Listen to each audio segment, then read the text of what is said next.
Hai semua, selamat datang di channel Otaku Anime. Sesuai dengan judulnya, Mimin akan membahas light novel Wari of Seraph Ichinose Guren volume ketiga.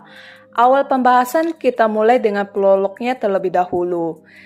Cerita pertemuan Shinya dengan Mahiru dimulai ketika ia berumur 5 tahun.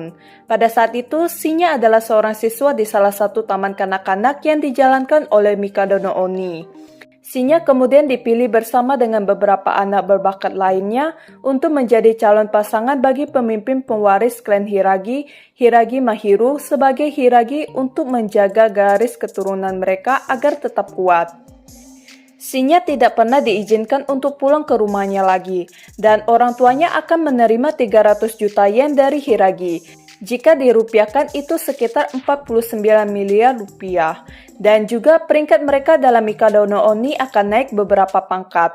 Masa kecil Shinya dipenuhi dengan pelatihan dan pertempuran, di mana kegagalan untuk membedakan dirinya di antara yang lain berarti kematian.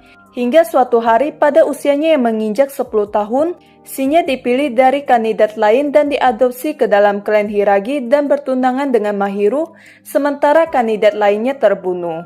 Setelah bertemu dengan Shinya untuk pertama kalinya, Mahiru mengatakan kepada Shinya bahwa ia tidak akan jatuh cinta padanya, karena Mahiru sudah memiliki seseorang. Namun jika Mahiru secara terbuka menyatakan kepada keluarganya bahwa ia tidak menginginkan Shinya, maka mereka akan membuang Shinya dan Mahiru masih ingin bersama Guren. Oleh karena itu, Mahiru dan Shinya memutuskan untuk berpose layaknya pasangan, sampai Mahiru bisa bersama orang yang benar-benar ia cintai. Dan saat ini Guren sedang berada di laboratorium sihir Mikado no Suki. Sebelumnya Guren sudah menghubungi salah satu peneliti di sana untuk melanjutkan penelitian Kiju yang sempat dianggap mustahil. Dan di sini Iori Mitsuki, peneliti kutukan yang bekerja untuk klan Ichinose, mengambil darah hitam dari lengan Guren. Mitsuki memberitahu Guren bahwa semua peneliti sedang menyelidiki kasusnya.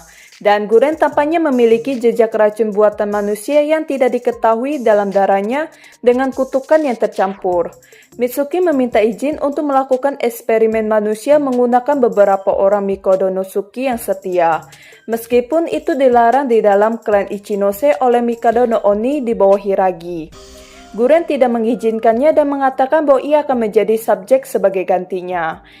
Jika klan Ichinose melakukan eksperimen manusia, Hiragi akan menafsirkannya sebagai deklarasi perang dan akan memusnahkan klan Ichinose. Karena Mitsuki tidak dapat menerima penggunaan Guren sebagai subjek eksperimen dan kebetulan mereka berdua sama-sama memiliki golongan darah tipe A. Mitsuki menyuntikkan darah hitam ke dalam dirinya dan bersikeras menggunakan dirinya sebagai subjek terlebih dahulu. Setelah beberapa detik, Mitsuki mulai berteriak dan kehilangan kendali saat ia mulai berubah menjadi iblis. Guren menggunakan pedang iblis Hakushi untuk memotong tangan kiri Mitsuki yang berubah. Tangan yang terputus tumbuh dan bermutasi, menumbuhkan mata, gigi, dan mulut hingga lebih besar dari manusia. Ketika bagian mulut itu mencoba melahap Mitsuki, Guren menyerang dan membunuhnya. Mitsuki menghentikan pendarahan dengan jimat, dan para peneliti bergegas masuk. Meskipun kehilangan tangannya, Mitsuki tersenyum dan mengatakan pengorbanan itu sepadan. Para peneliti lain setuju, dan Guren memberitahu mereka bahwa mereka harus meminimalkan eksperimen untuk menyembunyikannya dari Hiragi. Guren mengatakan kepada mereka bahwa mereka harus menyelesaikan ini dalam waktu 4 bulan, karena kiamat akan datang pada hari Natal. Ketika Guren keluar dari laboratorium, Shigure dan Sayuri mendekatinya dan menuntut untuk mengetahui apa yang ia sembunyikan dari mereka. Guren hanya mengatakan apa yang sebenarnya terjadi, tanpa memberitahu mereka tentang chimera atau penelitian Kiju. Di sekolah, desas-desus tentang Guren yang menyembunyikan kekuatannya membanjiri sekolah. Dan Mito menegurnya tentang hal itu sampai Shinya menyuruhnya untuk meninggalkan Guren sendirian. Ketika Mito kembali ke tempat duduknya, Goshi menggodanya. Alhasil itu membuat Mito marah dan memukulnya. Namun Goshi hanya membalasnya dengan tertawa. Selama pelajaran, Shinya menyamping ke Guren dan mulai berbisik untuk mengganggunya. Shinya kemudian memberikan catatan kepada Guren yang mengungkapkan bahwa Sekte Hyakuya berencana untuk bertemu pada pukul 2 pagi keesokan harinya di lapangan tenis di Taman Hikarigaoka, yang menyebabkan Guren bertanya-tanya apakah ia bisa mempercayai Shinya. Mereka mulai membicarakan Mahiru dan Shinya berkata bahwa ia mengagumi Mahiru dan cemburu pada Guren. Guren dengan hati-hati mengantongi catatan itu sambil memastikan untuk menyimpan sidik jari Shinya. Setelah kelas berakhir, Kureto menelepon Guren dan memerintahkannya untuk pergi ke ruang OSIS saat makan siang keesokan harinya. Goshi bertanya apakah itu pacar Guren di teleponnya, tapi Guren mengabaikannya dan lanjut menelepon. Ketika Shinya yang berada di samping Guren bertanya apakah itu Kureto, Guren mengatakan itu pacarnya mengikuti lelucon Goshi yang mengejutkan Mito.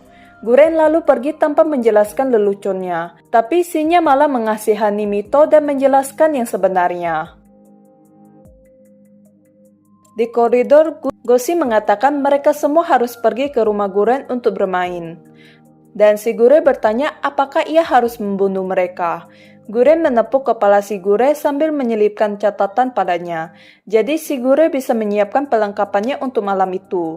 Selama perjalanan, Mito mengatakan bahwa ia akan mendukung Guren sampai ia mendapatkan status yang pantas yang ia dapatkan. Guren bertanya-tanya apakah ia tega membunuh Mito dan Goshi ketika saatnya tiba. Di apartemen Guren, Shinya mengalahkan Mito dalam permainan shogi, sementara Goshi dan Guren menonton siaran berita pukul 6 sore yang melaporkan kebakaran. Goshi bersikeras agar mereka membeli game murah dari toko serba ada. Mereka bermain dalam turnamen gaya eliminasi melawan satu sama lain. Goshi dengan mudah mengalahkan Guren di ronde pertama, dan Shinya menang di ronde kedua. Ternyata Guren merasa lelah di awal pertandingan dan kalah dengan sengaja, menyenangkan Goshi dan membuat Mito menghiburnya. Namun Shinya menyadarinya membuat Guren semakin kesal. Ketika mereka menggoda Mito, Mito memberitahu mereka bahwa suara TV mengganggunya. Mereka semua akhirnya menonton liputan berita ketika seorang wanita acak-acakan berusia pertengahan 20-an dengan rambut hitam panjang dan halus muncul dari kerumunan dan terlibat dalam konfrontasi dengan petugas pemadam kebakaran untuk mendapatkan putranya Yuichiro. Ia mencoba untuk membakar dirinya sendiri sambil berteriak bahwa api tidak boleh padam dan menyebut bocah itu sebagai anak iblis yang harus ia bunuh. Seorang pria kemudian mendekati kamera yang dikenali Guren sebagai Saito. Setelah melihat sekilas wajahnya sebelum rekaman di tempat kejadian terputus. Setelah menonton berita, Mito dan Goshi kembali ke permainan, sebelum akhirnya Mito menyerah. Karena Mito lapar dan Shinya harus melakukan sesuatu, mereka memutuskan untuk melanjutkan turnamen mereka di lain waktu. Mereka bertiga pergi, dan Guren mengambil telepon yang ditinggalkan Shinya. Dalam telepon tersebut, Shinya meninggalkan pesan lucu untuk Guren. Terlepas dari itu, telepon Shinya tidak berisi informasi yang berguna. Shinya membunyikan bel pintu untuk mengambil telepon yang sengaja ia tinggalkan dengan maksud untuk membahas kembali kejadian barusan. Guren mengatakan mereka tidak boleh pergi menyelidiki karena terlalu berbahaya, dan mereka membutuhkan informasi lebih lanjut tentang kebakaran itu terlebih dahulu. Shinya memberitahu Guren untuk tidak berbohong kepada rekan-rekannya, dan Guren memberitahu Shinya bahwa Shinya bukan rekannya. Mito dan Goshi datang untuk Shinya dan ketiganya pergi lagi. Saat Guren melirik TV, tidak ada lagi laporan tentang kebakaran yang berarti kemungkinan besar disensor oleh Sekte Hyakuya. Saat Guren memikirkan apa yang harus ia lakukan, Shigure dan Sayuri kembali ke rumah. Tapi Guren memutuskan untuk melakukan penyelidikan malam itu tanpa mereka. Larut malam itu, mereka membantu Guren bersiap untuk pergi ke Taman Hikarigaoka dan memata-matai Sekte Hyakuya. Guren tiba di Taman Hikarigaoka pada pukul 1:30 pagi keesokan harinya, sesaat sebelum Shinya. Mereka menyelinap ke taman dan mengambil posisi untuk menonton ke arah lapangan tenis. Mereka melihat 8 pria dari Sekte Hyakuya yang terlatih dalam setelan jas. Orang-orang itu meneriakkan sesuatu dan kemudian masuk ke formasi pertempuran dengan panik. Orang-orang itu meluncurkan rantai dari tubuh mereka ke penyerang mereka yang merupakan vampir. Namun vampir itu dengan mudah menghindari serangan mereka sambil memenggal kepala mereka bertiga dan meminum darah yang ketiga.